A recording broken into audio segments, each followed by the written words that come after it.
I am super bummed right now. I cannot express how bummed I am right now. We knew it was coming. I was very hesitant to click on this last episode. I think if I wasn't covering this show, I would probably not have watched this episode because I didn't want it to end, and it's ended. But thankfully, again, as mentioned several times before, this is supposed to be a full adaptation, so we will get more. We just don't know when. It's probably a long time from now. I'm assuming that we're probably looking at fall of next year, I think earliest. I mean, there's a hope in me that it would be spring, but I think it's probably fall. Like I've mentioned before, I think summer is typically a more lighter season for most shows, but I mean, it can go wherever, but I'm thinking fall, and it sucks. It really does suck. The way it's going to be terrible. Thankfully, it wasn't that big of a cliffhanger ending, which is great.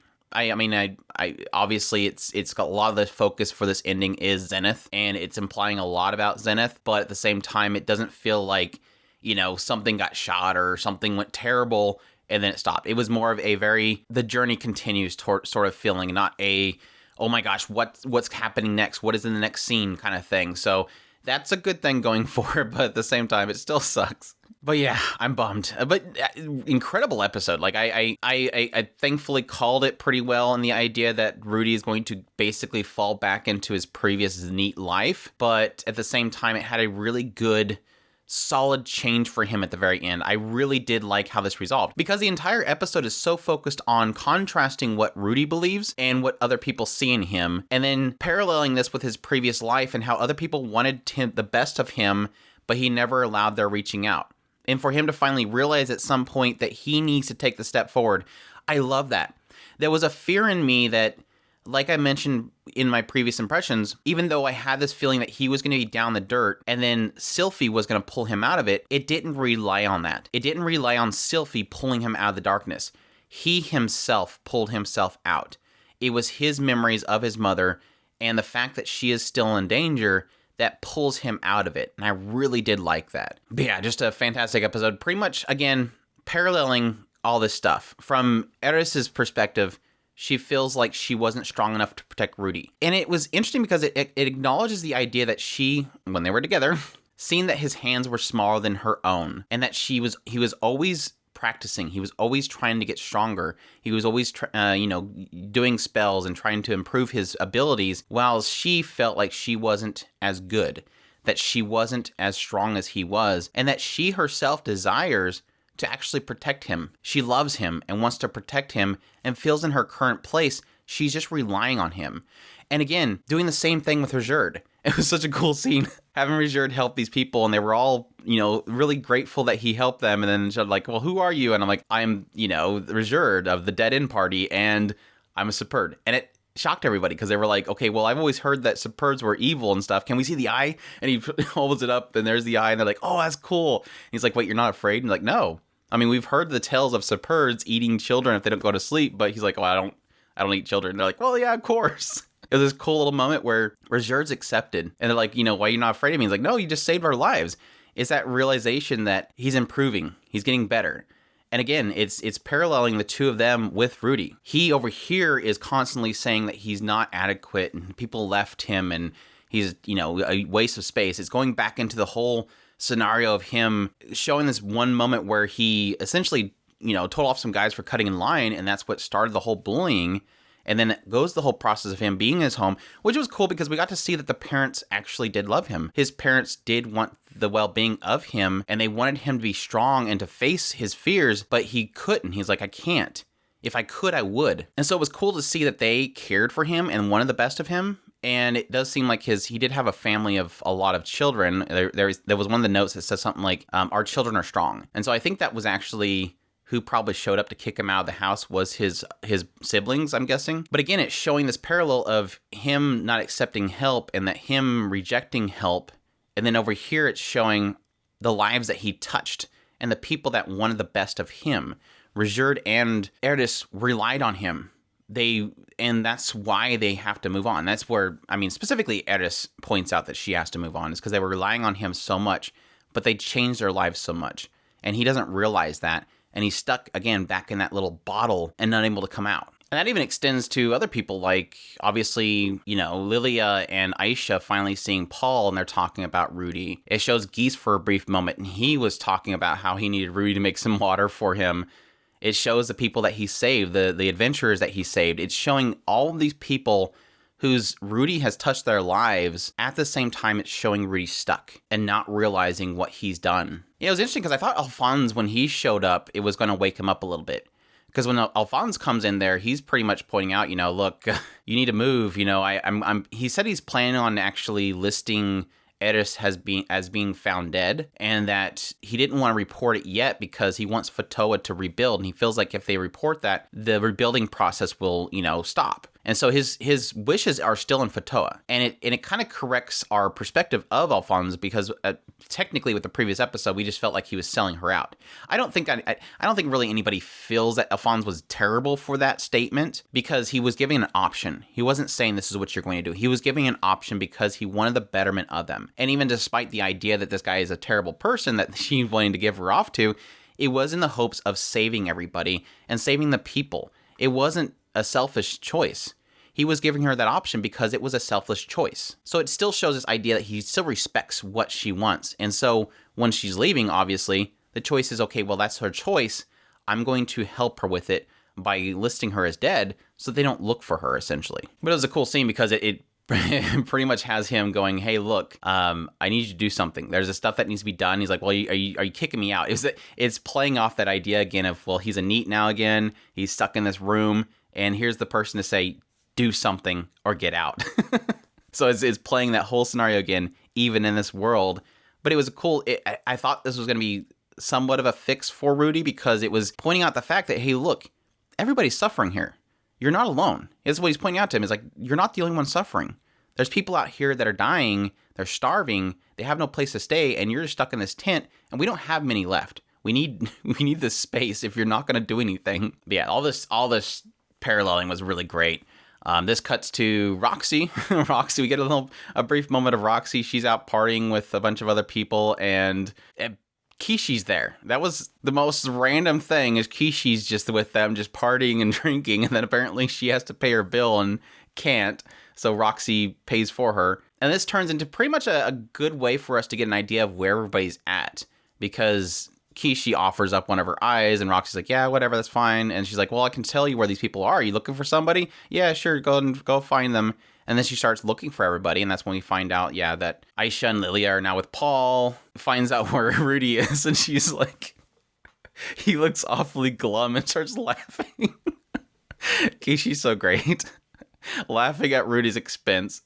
But then there was the last one, which was Zenith. And this is kind of probably the lead into the next season, I feel, is obviously because a lot of this episode was focused on Zenith. There was this kind of impending doom that was kind of set there. And what she said is that she can't quite get a full idea of what she's doing. But it shows, like, briefly, looks like a crystal cavern or some crystal being. I was kind of thinking maybe a crystal dragon, I don't know. But then she says that she's on the Begarit continent in the labyrinth city of Rapan. So that's where she's apparently at. She's apparently alive, and it kind of indicates that she hasn't contacted anybody yet, which is weird. So it kind of indicates that she might be possibly stuck there. So this seems to be Roxy's next path, was to go there. And even though she is worried about Rudy because he's gloomy, even though she is worried about Rudy, she feels that he'll, pop back from this. But yeah, this cuts back to Rudy. We get a little bit more sense of this idea of him rejecting those that want to help him. This idea of, people can't change. They're obviously laughing at me. All these kind of things that are running through his head until eventually he gets a brief remembrance of Zenith. And this is interesting because I thought this was going to be a perspective of, okay, let me rephrase this. This scene, I think, was an indication of Zenith's perspective, because the scene itself shows Zenith and she's sewing something. She pokes her finger. Here comes Rudy, and Paul comes inside. They're all muddy.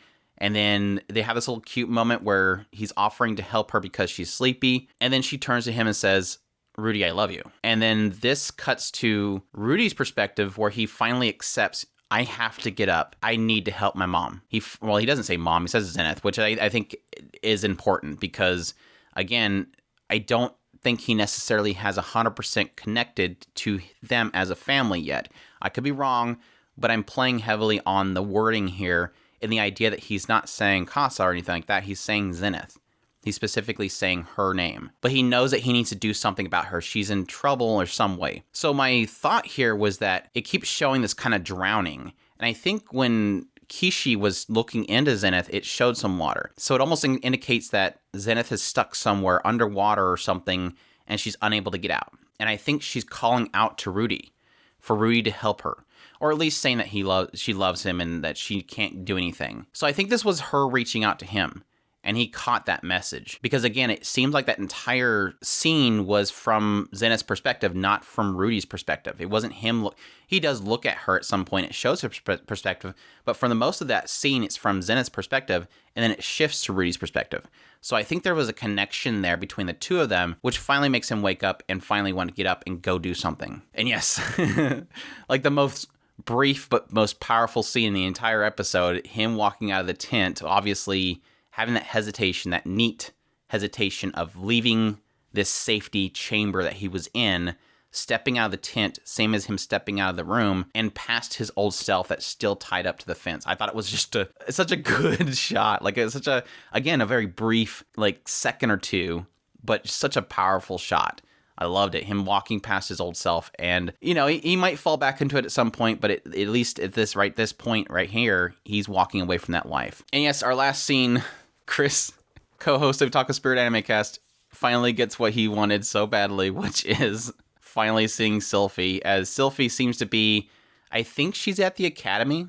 It shows the other ladies and stuff that were at the execution of Saros, and they're essentially talking about this guy that he's this Rudy guy that apparently was a saint mage at the age of 5 and does incantationless spells. This all seems like a little bit too hard to believe, but then there's Sylphie there, and Sylphie is pretty much like, yeah.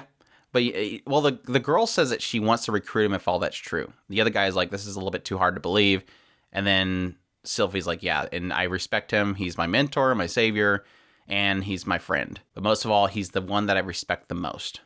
And yeah, it's like a brief shot. I don't know what the glasses are. The glasses are weird. I hope the glasses don't look too dumb. They look kind of when I see them, but yeah, I'm assuming it's Sylphie. So there's the answer to my question that I had in the last impressions. If that is the academy that Sylphie's at, then he might just get a shoe-in. Like, hey, if this guy's a Saint Mage at 5 and he does incantationless spells, he might just get pulled in, like, for free.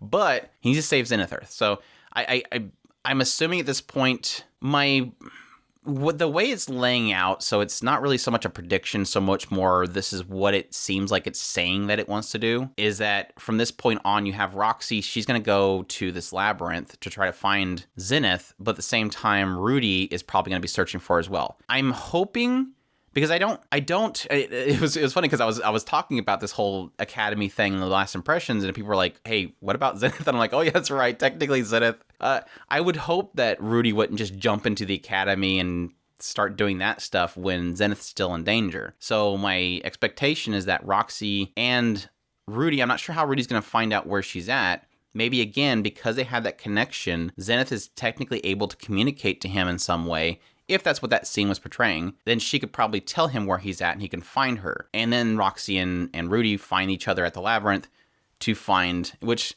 technically plays into what Roxy was talking about. Roxy's little kind of dream scenario was that she would be in a labyrinth and then she would find this loved one that she loves so much. So what if Roxy gets down in there to that labyrinth, gets in trouble, Rudy somehow finds this labyrinth as well and that she's there, runs into Roxy, they have their lovey-dovey moment, they find Zenith, bring her out, and then they end up going to the academy. So that's where I'm kind of feeling things are going, just based on how it's playing out. But either way, fantastic episode. Like I said, doing an incredible job of paralleling both his insecurities and him being stuck back into his previous neat life, feeling that abandonment and that inability to allow people to reach out, and then at the same time showing everybody that was touched by his life, and eventually not having somebody pull him out, but just his own desires push him out. Again, I was thinking it would be Sylphie, but I'm glad it went this way. I'm glad instead of somebody pulling him out, he pulls himself out. Now, you can make the argument that if there was a connection between Zenith and him, she pulled him out, but that's still better than somebody physically pulling him out. His own decision to do it. And no, I did not like Aris's cut hair. I knew I said I didn't want to see it. Didn't want to see it. I'm fine. I still love Eris, but I don't like the short hair. I just not. No, I'm not going with it. I know it's symbolisms. I know that. Just no. Shoot, we even seen Zenoba. We even seen Zenoba. But yeah, that's my thoughts on the finale, episode 23 of Jobless Reincarnation. Hopefully, again, it doesn't take too long for us to get more, but I hope you guys enjoy this impressions. I thank you guys for checking out weekly as I did my impression videos. I hope you guys will stay around, subscribe, and stay tuned for the next season that's coming up. I will be doing a review on this as well as doing impressions on the next season. Hopefully, a show there has caught you guys' attention that you can hang out for the weekly impressions, but I hope you guys enjoyed. And as always, hit that like button down there if you like this video. Subscribe if you haven't already. Share this video if you can. Support us on Patreon or throw a tips link in the description below. Definitely appreciate everybody that does, and y'all take care.